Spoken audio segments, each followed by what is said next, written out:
वफा और खुलूस के मोती लुटा के चलता था, सबको अपना बना के चलता था। किसी को हो ना सका इसके कद का अंदाज़ा, वो आसमां था मगर सर झुका के चलता था।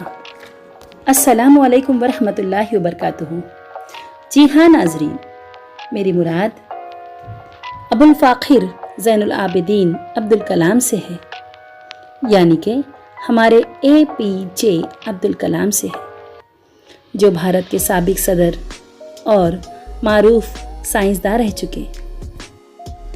इनकी पैदाइश 15 अक्टूबर सन 1931 को रियासत तमिलनाडु में रामेश्वरम के मकाम पर हुई। इनका ताल्लुक एक मुतवसत घराने से था। इनके वालिद माहीगीरों को अपनी कश्ती किराए पर दिया करते और इसी से इनका गुजर बसर हो जाता। वो अनपढ़ थे, लेकिन कलाम की ज़िंदगी पर इनके वालिद के बहुत गहरे असरात थे।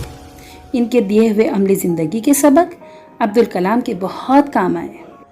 आसमान, उड़ान, परवाज़, ये कुछ ऐसे अल्फाज थे जो बचपन ही से कलाम की सोच में रचे बसे हुए थे।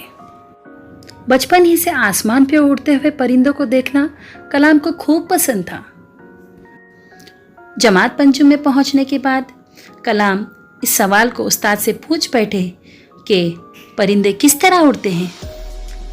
सवाल तो बेहद आसान था, लेकिन इसके पीछे बहुत गहरी सोच काम कर रही थी, क्योंकि सवाल था भी तो किसका? मुस्तकबिल में बनने वाले मिसाइल मैन का, डॉक्टर APJ अब्दुल कलाम का। सवाल पूछा भी तो किससे गया? माहिर उस्ताद सुब्रमण्यम से। मोहतरम उस्ताद सुब्रमण्यम अय्यर का जिक्र उन्होंने अपनी किताबों में बहुत मर्तबा किया है। मास्टर साहब ने इस सवाल के जवाब के लिए सारी जमात को समंदर के किनारे ले गए। कुदरती मनाजिर से लुत्फ अंदोज होने के साथ साथ परिंदों के उड़ने के फन से भी आगाह करा दिया, और साथ ही साथ परिंदों की साख्त और बनावट को भी बहुत ही खूबसूरत अंदाज में समझाया। बस फिर क्या था, नन्हे कलाम को अपने सवाल का जवाब मिल गया और साथ ही साथ अपने अंदर पनप रही सोच को भी किनारा मिल गया। लेकिन क्या अपने सपनों को पूरा करना कलाम के लिए इतना आसान था? क्या उनके अंदर पनप रही सोच को जिला देना कलाम के लिए आसान बात थी?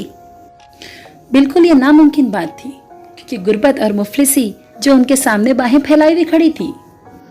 आला ख्यालात के रखने वाले कलाम को अपनी इब्तदाई तालीम मुकम्मल करने के लिए अखबार बेचने का काम करना पड़ा।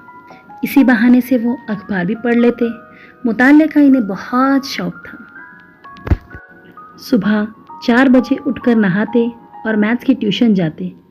नहाने की बात इसलिए कर रही हूँ कि मैथ्स के टीचर उन्हीं बच्चों को मुफ्त में ट्यूशन देते थे जो सुबह नहा कर आते थे। ट्यूशन जाना, स्कूल जाना, अखबार बेचना और घरेलू कामकाज में माँ बाप का हाथ बटाना कलाम की ज़िंदगी का मामूल बन गया था। थकान को कलाम ने कभी अपनी ज़िंदगी के सामने आने ही नहीं दिया। कलाम बेहद आला ख्यालात के मालिक थे। उनका मानना था कि सपनों को सच करने के लिए सोते हुए नहीं, बल्कि जागते हुए खुली आंखों से सपना देखा जाए तो वही ख्वाब सच होते हैं।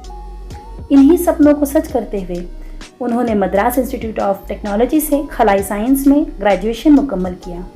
इसके बाद इस क्राफ्ट मंसूबे पर काम करने वाले दफ़ाई तहकीकाती अदारे को ज्वाइन किया, जहां हिंदुस्तान के पहले सैटेलाइट तैयारे पर काम हो रहा था। इस सैयारचे की लॉन्चिंग में डॉक्टर अब्दुल कलाम की खिदमत सुनहरी हुर्फों से लिखने के काबिल है।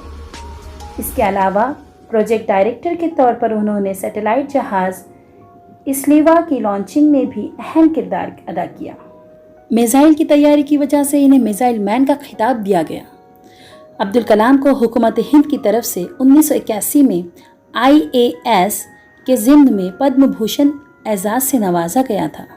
कलाम भारत के सबसे बड़े शहरी एजाज़ भारत रत्न से 1997 में नवाजे जा चुके हैं। लोगों में इनकी मकबूलियत के सबब 18 जुलाई सन 2002 को अब्दुल कलाम के 90% अक्सरियत की तरफ से भारत का सदर मुंतखब किया गया। उन्होंने 25 जुलाई को अपना अहदा संभाला। कलाम ने अपनी अदबी व तसनीफ़ी काविशों को 4 बेहतरीन किताबों में पेश किया है। परवाज़, विंग्स ऑफ फायर का ये उर्दू में तर्जुमा है। India 2020, my journey, ignited mind, इन 4 किताबों में कलाम ने अपनी ज़िंदगी को और अपने सफ़र को बखूबी अंदाज में पेश किया है। कलाम हर वक्त लोगों के लिए मोटिवेशन और इंस्पिरेशन बने रहे। कलाम की जहानत के साथ साथ इनकी सादगी दुनिया भर में मशहूर है।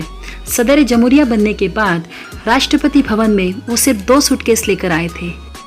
5 साल बाद जब वो राष्ट्रपति भवन छोड़ने लगे तो अपने साथ 2 सूटकेस और कुछ किताबें ही लेकर जाने लगे।